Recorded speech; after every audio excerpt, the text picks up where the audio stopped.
नमस्कार दोस्तों महायुति में शामिल अजीत पवार भारतीय जनता पार्टी को बड़ी टेंशन देने वाले हैं।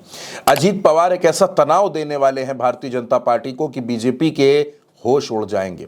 भले ही महाराष्ट्र में अजीत पवार चुप हैं, जो मिल रहा है चुपचाप खामोशी से स्वीकार कर रहे हैं, लेकिन वो महाराष्ट्र के बाहर भारतीय जनता पार्टी की दिक्कत बढ़ाने वाले हैं।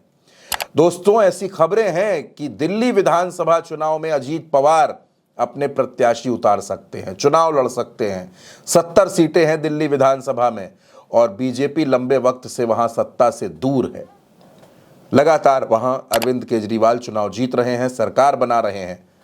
मौजूदा वक्त में आम आदमी पार्टी की सरकार है, आतिशी मुख्यमंत्री हैं। दिल्ली विधानसभा चुनाव फरवरी के पहले होने हैं दोस्तों, यानी 2 महीने का वक्त बचा है और अजीत पवार ने संकेत दे दिए हैं कि दिल्ली में उनकी पार्टी चुनाव लड़ेगी। प्रफुल्ल पटेल के मुताबिक दिल्ली में अगले महीने यानी दिसंबर में एनसीपी अजीत गुट का राष्ट्रीय सम्मेलन हो सकता है, जिसमें युवाओं और महिलाओं को बड़ी जिम्मेदारियां दी जा सकती हैं। कई विधानसभा सीटों पर प्रत्याशी उतारे जा सकते हैं और तैयारी इस बात की है कि दिल्ली में एनसीपी को मजबूत किया जाए। दरअसल 41 विधायक जीतने के बाद से अजीत पवार पूरे जोश में हैं। अजीत पवार को लगता है कि उनकी पार्टी को अब राष्ट्रीय दर्जा मिलना चाहिए। दरअसल एनसीपी जब 2 टुकड़ों में बटी तो राष्ट्रीय पार्टी का दर्जा छिना और अब अजीत पवार उसी दर्जे को वापस चाहते हैं। दोस्तों, बिहार और झारखंड में अजीत पवार ने थोड़ी बहुत मेहनत की। झारखंड में एनसीपी का एक विधायक था जो पार्टी में टूट से पहले जीता था, अजीत गुट में आ गया था, लेकिन बीजेपी ने उसको अपनी पार्टी में शामिल कर लिया। अब अजीत पवार को लगता है कि एनसीपी अजीत गुट को मजबूत करना बेहद जरूरी है। दोस्तों, नागालैंड में और अरुणाचल प्रदेश में एनसीपी ने अच्छा प्रदर्शन किया, अच्छा ठीक ठाक वोट परसेंटेज मिला। तो अजीत पवार को लगता है कि अगर दिल्ली में मेहनत की जाए और आगे आने वाले वक्त में अगर बिहार में मेहनत की जाए तो एनसीपी का कुछ भला हो सकता है और शायद अगर ठीक ठाक वोट परसेंटेज मिल गया तो अजीत पवार की पार्टी को नेशनल पार्टी का दर्जा भी मिल सकता है। अब महाराष्ट्र में 41 विधायक जीतने वाले अजीत पवार इन दिनों आत्मविश्वास से भरे हैं। उनको लगता है कि दिल्ली में अजीत पवार कुछ करिश्मा कर सकते हैं।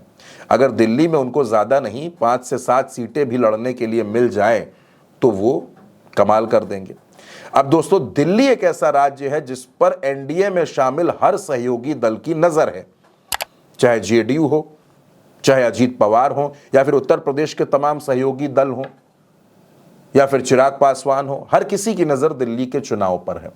अब यह तय बीजेपी को करना है कि वो कितनी सीटों पर खुद लड़ेगी और कितनी सीटों पर सहयोगियों को लड़वाएगी, या फिर वो सहयोगियों को सीटें देगी भी या नहीं देगी।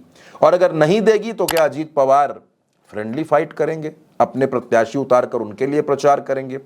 जो कुछ भी अजीत पवार करेंगे वो भारतीय जनता पार्टी की दिक्कत बढ़ाएगा। चाहे अजीत पवार सीटें ले ले तो वो सीटें बीजेपी के लिए कम होती हैं, और या फिर अगर अजीत पवार अपने प्रत्याशी उतार देते हैं तो बीजेपी को नुकसान होता है। यानी अजीत पवार की तैयारी अब खुद को और अपनी पार्टी को बड़ा करने की है। अब अजीत पवार की यह कोशिश कितनी कामयाब होगी ये तो दिल्ली का चुनाव बताएगा, आगे आने वाला वक्त बताएगा।